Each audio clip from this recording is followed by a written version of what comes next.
Bilang ko sa dagat na apoy, di makahinga sa init na dumadaloy. Ialay mo ang bagong pag-asa sa tulad kong nasadlak sa pagkakasala. Provincial Jail, kasaysayan sa mga tinugang ang inakabuhi, naging bahin sang Provincial Jail. Sa diin ang apat kapamusod sang pader, naging lulubngan sang ilang mga handom kag mga kalipay, nga naging saksi man sang ilang mga pag-antos, kag kabudlay kag paghinulsol. Litong-lito sa nakakabingin ingay, di makatawid sa malawak na lakusan. Ialay mo ang bagong pag-asa sa tulad kong nasadlak sa pagkakasala. Provincial Jail, makig-upod kita sa ila pagpanarambiton, kag makigbahin kita sa ila kalipay, kag pag-antos, nga ilaman na agong sa Provincial Jail.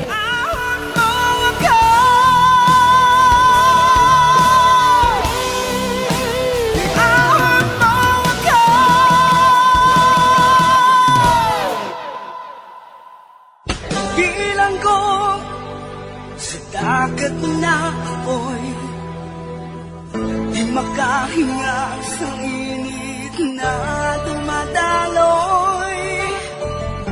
Ialay mo ang bagong pag-asa sa tulad kong nasadlak sa pagkakasala.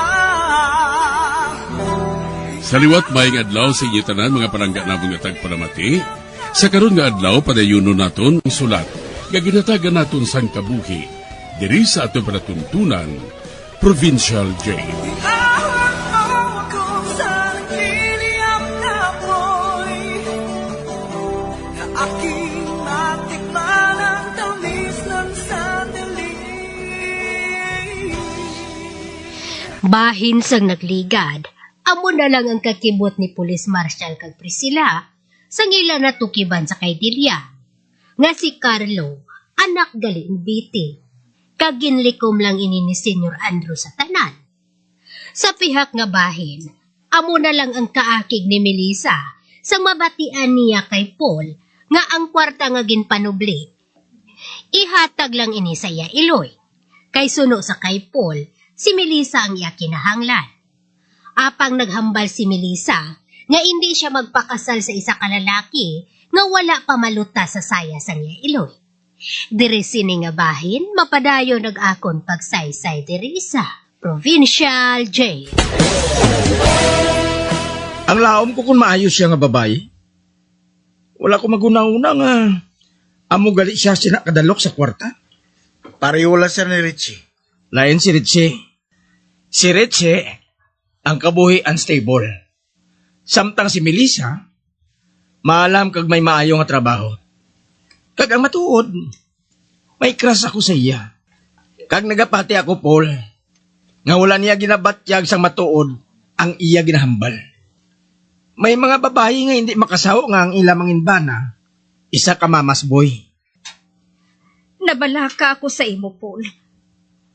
Ang laom ko nga bulagan niya si Melissa. Ginapahanumdom niya ako kay Richie.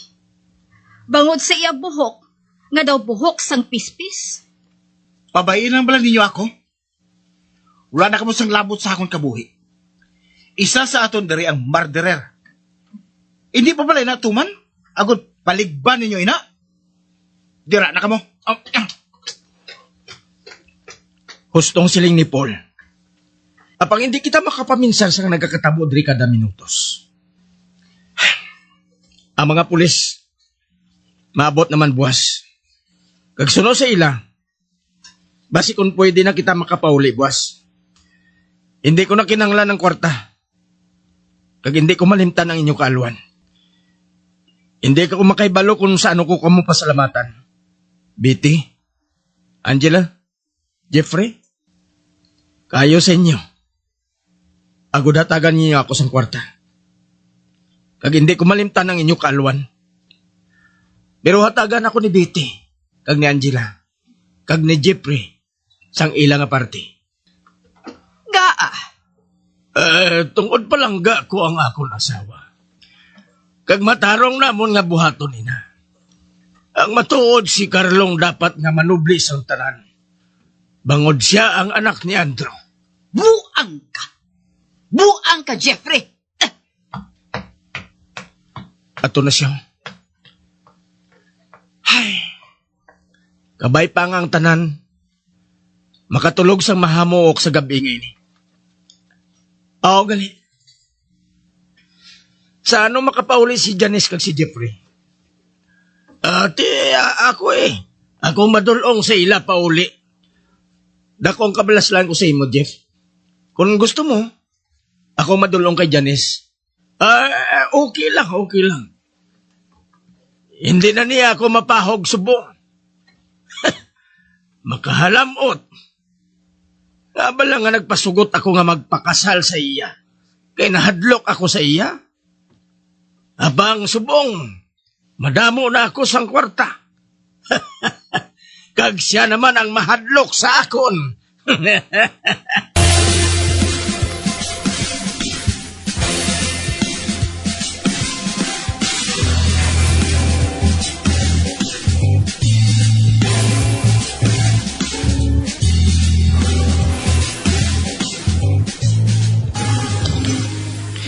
Hindi ako makapati nga gusto mo suluhon ang kwarta kag hindi paghatagan si mami. Sang primero, sugot ako nga hatagan mo siya sang kwarta. Apang nagpagong pinsar ko Gusto ko nga ang tanan nga kwarta sa aton lang ina. Kag hindi na siya paghatagan pa. Madamo kita sang galastuhan, Paul. Mabakal kita sang balay sa syudad. Kag mabakal kita sang balay bakasyonan sa iban nga pungsod. Mabakal kita sang auto. Kag makuha kita sa mga kabulig nga maalagad sa aton sa adlaw kagabi.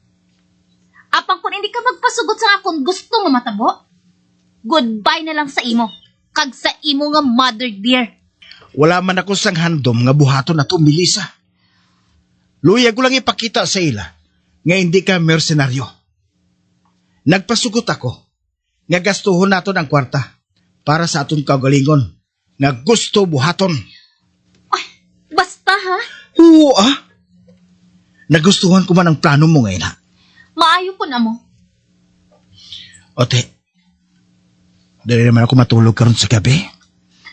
Hindi lang anay Luyag ko nga makapaminsar ka pa sang maayo. Hindi ako makapaminsar sang maayo kung ari ako sa balay ngayon Nagsiling si Police Marshal nga boss, mahimo na kita nga makahalin diri. Bagod nakahibalo na siya kung sino nagpatay kay Andrew kag sa kay Miss Gold. Maayo ko na mo. Sige na. Bayain na ako, Paul. Agod nga makapaminsar ako sa maayo. Melissa. Magpahuway ka lang diri sa maayo, ha? Sige.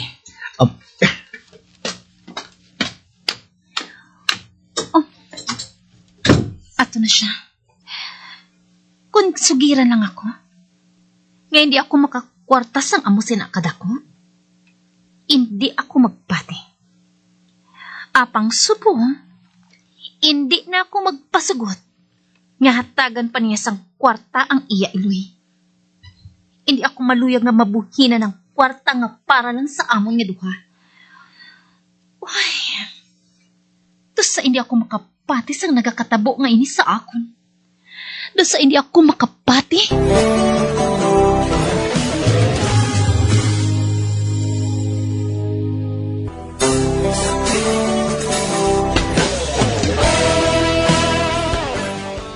Ginpaatag ni Melissa sa kay Paul kung na nga hindi siya maluyag nga hatagan sang kwartang iluy sini. Bangod gusto sini nga magbakal sang balay sa iban nga pungsod kag mga buhi sang hamungaya. Sa pagpadayon ko pagid. masugata ko si Betty. Diin ka ba kadto, Paul? Sa kusina. Mangayaw ko sang kape kay Enrico. Amo gali, Paul. Maayo kay mabulag ka na sa kay Melissa. Kinahanglan, hatagan mo ang imo iloy sang kwarta mo para makatilaw man si Carlo. Nagayuhay na kami liwat, Betty. Sugot na ako sang gusto nga matabo ni Melissa. Oh, ano? Ang buot mo silingon. Hindi mo paghatagan sang kwartang imo iloy? Nga hindi. Hatagan ko. Pero jutay lang. Kinahanglan man namon ni Melissa ang kwarta para sa amon palaboton ni. Buwas, kung tugta na kita nga makapauli sa mga pulis, mabalik kami ni Melissa sa syudad. Amo gali? Ang laom ko kung bulagan mo na siya. Dalok-dalok man gali ang babae nga ina.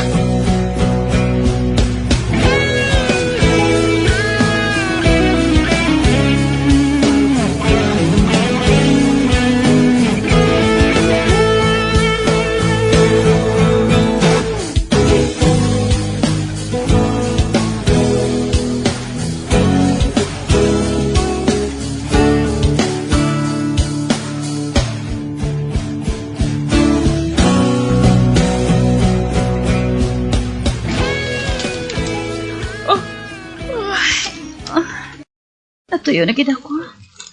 Tapos sa matulog na gid ako. Ba, may nagsulod? Wala ko gali malak ang puwerta. Sino palang nagsulod nga ini? Ang suga, nagasiga sa koridor. Kag maathagan ko kung sino nagsulod nga ina sa akong hulot. Betty? Ikaw gali? Oo, Melissa. Nakahibalo ako sang natabo sa imo. Kag nakahibalo ako nga magamo ang pinsar mo. Gani gindalan ko ikaw sang isa ka baso nga gatas. Imna ini. Kay makatulog ka sinisang mahamo. Salamat gid Betty ha. Kaayo man lang sa imo. Ay, wala sang kaso, ina. Sige. Imna na ina. Kag magtulog ka sang mahamuok. Pagkaaga, maayo na sinang pamatsyag mo. Ari ang gatas. Sige. Mabilin ko na ikaw, Melissa. Oo, Betty.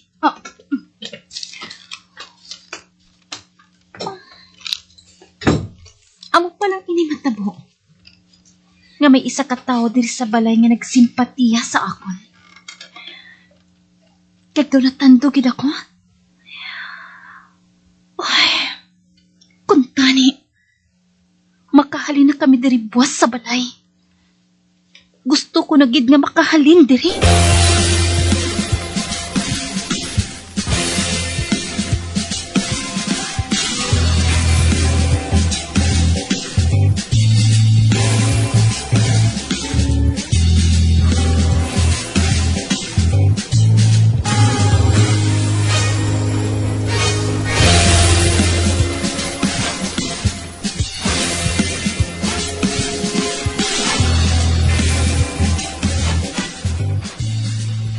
Agapay ni kaayo, Enrico. Nga makadto kami dito sa library. Amuin ang siling ni Police Marshal Tuto Carlo. Kinanglan niya ang tanan ko nga bisita sa balay niya ini. Magtipon sa librarya. Kasi hindi madugay maabot ang chief sang mga detektive. Gani pag-abot nila, kinanglan ara na kamutanan. Ato na ba lang iban sa librarya? Oo to. Ato na sila dito tanan. Ikaw na lang guro tong wala pa. Kag si Melissa. Ate, sige. Makadto na ako dito.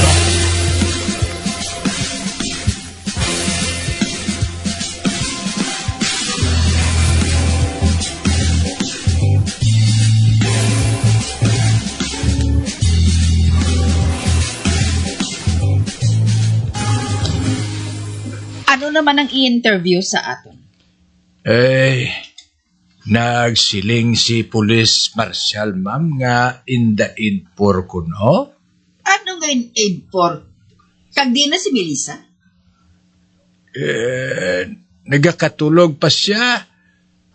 Nagsiling si Police Marshal nga pabayaan na si Melissa kay hindi gid man sa importante diri, ma'am. Wala kong maluyagi ang parte dira. Nagalaom ako nga subungad lao. Baka pauli na kita? Maayo eh. Aga pa kita gintipon dito sa librarya. Oh, nakaabot na ang mga pulis. Nabatian ko ng pag-abot sa ilang salakyan.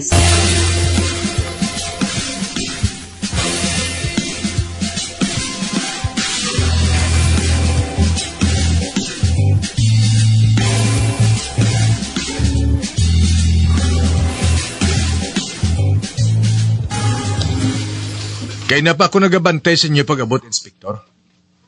Kaparehos ang ginsiling ko sa telepono. Loyag ko mabatian ninyong ihambal ko sa ila.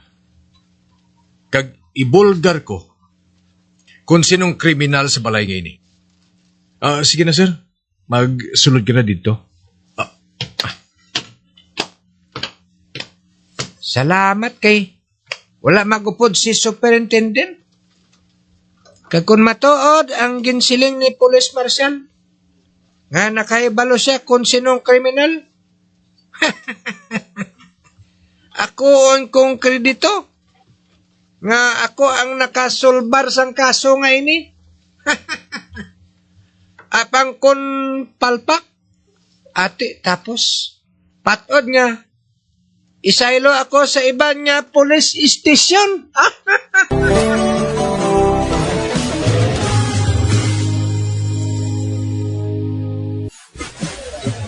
Bilang ko na agad kung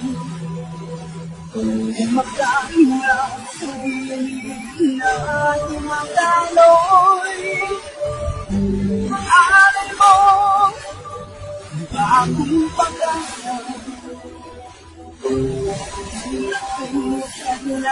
sa pagkakasaya. Magagyan sa nagigilit ng pabakit, ang mga kasugpunsang sulat ng aton man ginatagan sa kabuhi, diri sa atong katuntunan, provincial po. Kag kami diri sa gayapon walang ginikatin pa sa pagpaganda sa India. Gapong kabuban may kasaysayan, ito na lang diri sa atong katuntunan, Provincial Day, DYWB, Bombo Radio, Bandalagan, Dagsan Bakul, sa direksyon, Dinerting Gatislao.